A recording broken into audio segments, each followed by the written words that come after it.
Aaron Dykes here with Truthstream Media, and I'm standing on the memorial of the Branch Davidians who were killed in the Waco siege of 1993 that ended on April 19th. Curiously, the day the American Revolution was started, a day that a lot of things have happened. That's another story. But this is where some 80 people were killed in that siege, including 18 children. And their names are on the plaque behind me. The siege that started February 28, 1993, and they were killed by the government. February 28th, the bloodiest day in the history of the Bureau of Alcohol, Tobacco, and Firearms. When the Bureau of Alcohol, Tobacco, and Firearms attempted to issue a search warrant at Mount Carmel Center Ranch, the property of a religious group called Branch Davidians, over a tip that the group was stockpiling illegal weapons. The siege against the compound lasted 51 long days until finally a second assault was initiated by federal agents. Donned in full combat gear, they used military tanks to bust holes in the house and pump in tear gas. And then this happened. A mysterious fire that destroyed the entire compound. Men, women, and children tragically being burned alive. They were killed by government forces from BATF and the other agencies in a military-like scenario with tanks that rolled over them and started a fire that killed them. There's also evidence and discussion of incendiary devices and collapsing the building and other details that show that nothing the government has told us is anything like a true story. U.S. law enforcement, FBI agents, and observers from the Army's secret Delta Force Commando unit besieged a compound where not a single person inside had ever been accused of committing a violent crime before the initial raid. Of course, the media account of what happened was that the Branch Davidians were a dangerous, trigger-happy cult, and their leader, David Koresh, was a madman. At the very last minute, incited his clan to kill themselves. In fact, the Justice Department under the Clinton administration took the official position that all the deaths were simply the result of a mass suicide. And federal authorities under then Attorney General Janet Reno repeatedly denied that they were responsible for starting the fire.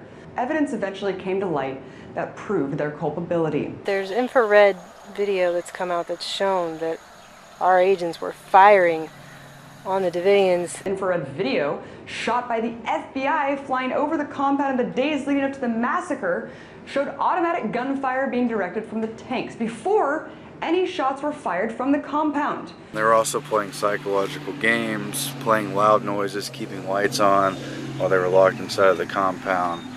Playing sounds of animals being tortured, I've read. Visual evidence showed a tank deliberately running over one or more bodies of sect members. They wanted to get David Koresh so badly. If he was hurting children or he was doing illegal gun activities, he was leaving all on a daily basis almost. He was going to all kinds. They could have picked him up on the street. Why did they come here and murder all of these people? There's a lot of details that are maybe unconfirmed, but that's a detail that has definitely been confirmed. It's a crime, and it's so sad because David Koresh allegedly involved in doing things with children.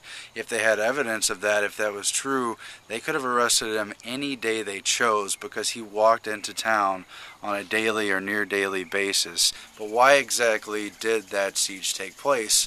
Well, we know that David Koresh, in addition to his involvement with the church, was involved with a gun business that was very contentious. The BATF had investigated their activities, had some questions, and they became violent. The evidence shows as time went on.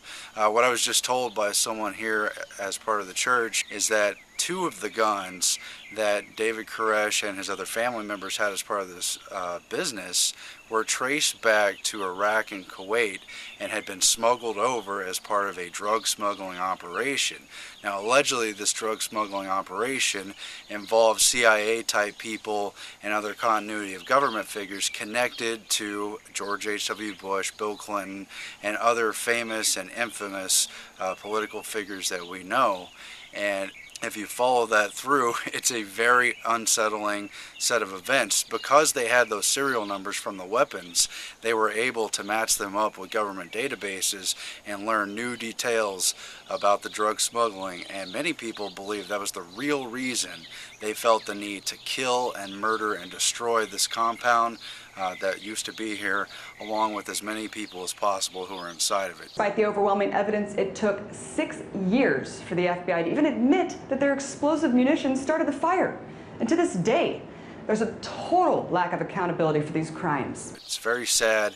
Behind it is the rebuilt Branch Davidian Church. There's still people who live here and worship here today.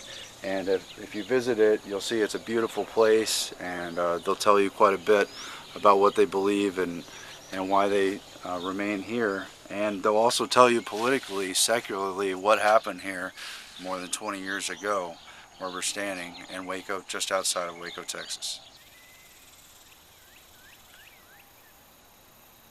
I had a whole stand-up prepared actually in my head. I was going to say a bunch of stuff about how, supposedly this land backed up on a CIA airstrip called Buffalo Airlines, where they were smuggling in drugs and weapons and children for sex rings. I'm standing here right now and I'm looking at the ages of these kids that were killed here by our government for no reason.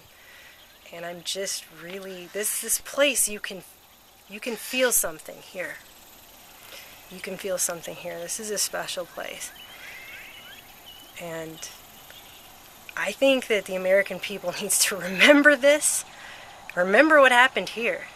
The FBI stonewalled an investigation that led to a whitewash of the government's actions at Waco.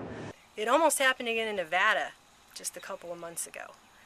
And I don't think it's the last time something like this is going to happen. And in 2000, the government investigation declared that it was totally their fault. It was their fault that the government came here and set them on fire and shot them and burned their entire house down, right? Because that just happens, just your fault. We're going to save the children by murdering them all, but this is a special place, and it needs to be remembered and respected. I don't have anything else to say.